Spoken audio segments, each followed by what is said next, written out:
பச்சை புடவைக்காரியாய் உன் தாய் மீனாட்சி நான் இன்று வந்திருக்கிறேன். உனக்கு தேவையான பணம் உனக்கு கிடைக்குமோ கிடைக்காதோ என்று உன் உள் மனதில் ஒரு அச்சம் ஓடிக்கொண்டு இருக்கிறது. கவலைப்படாதே, உனக்கு தேவையான பணம் நிச்சயம் கிடைக்கும். நீ நினைத்த காரியம் நல்லபடியாக நடக்கும். இது உன் அன்னையின் சக்தி வாய்ந்த சத்திய வாக்கு. என் நாமம் உன்னை கரை சேர்த்துவிடும்.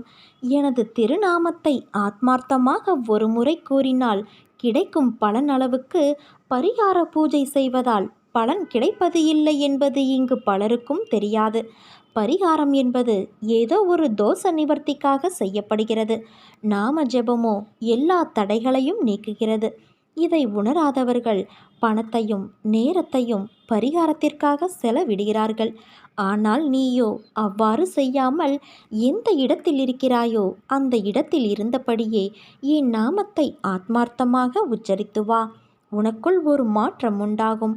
உனக்கும் மாற்றம் உண்டாகும். பரிகாரத்திற்கும் பக்திக்கும் உள்ள வேறுபாட்டை தெரிந்து கொள். ஒரு அதிகாரியை நீயாக தேடிப்போய் சந்திக்க முடியுமா என்றால் சந்திக்க முடியாது. சிபாரிசின் பேரில் சந்தித்தாலும் ஓரிரு வார்த்தைகளோடு உன்னுடைய சந்திப்பு முடிந்துவிடும். பெரும் மழை பெய்து உன் வீட்டருகே உள்ள கண்மாய் உடைகிறது என்றால் அந்த அதிகாரி உடனடியாக ஓடி வந்து உடைப்பை சரி செய்ய நடவடிக்கை எடுப்பதோடு உன்னோடும் பரிவோடு பேசுவார். உன் பாதுகாப்புக்கும் உத்தரவாதம் தருவார்.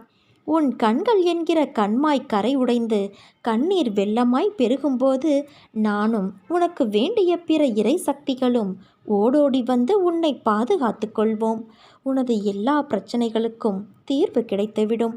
உன் கண்கள் உடையும் அளவுக்கு கண்ணீர் வர வேண்டும் என்றால் அந்த அளவுக்கு பிரச்சனை தீவிரமாக இருக்க வேண்டும், அல்லது உனக்கு அதிக பக்தி இருக்க வேண்டும்.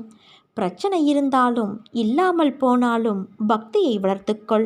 எனது லீலைகளை மனதில் நினைத்து உயர்ந்த நான் தாழ்ந்த நிலையில் உள்ளவர்களுக்காக இறங்கி வந்த தியாகத்தை நினைத்துப்பார்.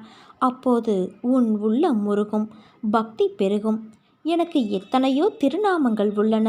எத்தனையோ தோற்றங்களில் நான் அவதரித்து சேவை சாதித்துள்ளேன். உனக்கு எந்த திருநாமத்தின் மீது அதிக ஈர்ப்பு ஏற்படுகிறதோ அந்த திருநாமத்தையும் அந்த வடிவத்தையும் மனதில் பதிய வைத்துக்கொள். அப்போது உன் உள்ளம் உருகும். உச்சரிக்கும் போதே உள்ளத்தை உருக்குகிற இறைநாமம் பூர்வ புண்ணியத்தின் விளைவாக ஒருவருக்கு வாய்க்கிறது. இந்த ஜென்மத்தில் உன் அன்னையான நான் என்கிற திருநாமம் உனக்கு வாய்த்திருக்கிறது. அதனால் இந்த பெயரை கேட்டதும் நீ உருகுகிறாய். உனது வழியில் என்னை நீ நினைத்துக்கொள். நேரம் கிடைக்கும்போது நாம ஜெபம் செய். உண்மையாகவே எல்லா பாவத்திலிருந்தும் விடுதலையாகவும் நன்மைகளை அடையவும் மனதை தூய்மை செய்து கொள்ளவும் சடங்குகள் போன்ற பிற சாதன முறைகளின்றி என் அருளை பெறவும் நாம ஜெபமே மிகப்பெரிய எளிய வழி. உன்னுடைய மனம் நிர்ணயிக்கும் வழியில் நீ நட.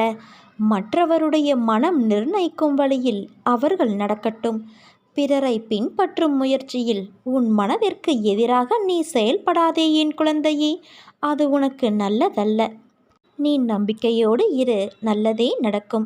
உன் மீனாட்சி தாய் நான் இருக்க பயம் ஏன் உனக்கு?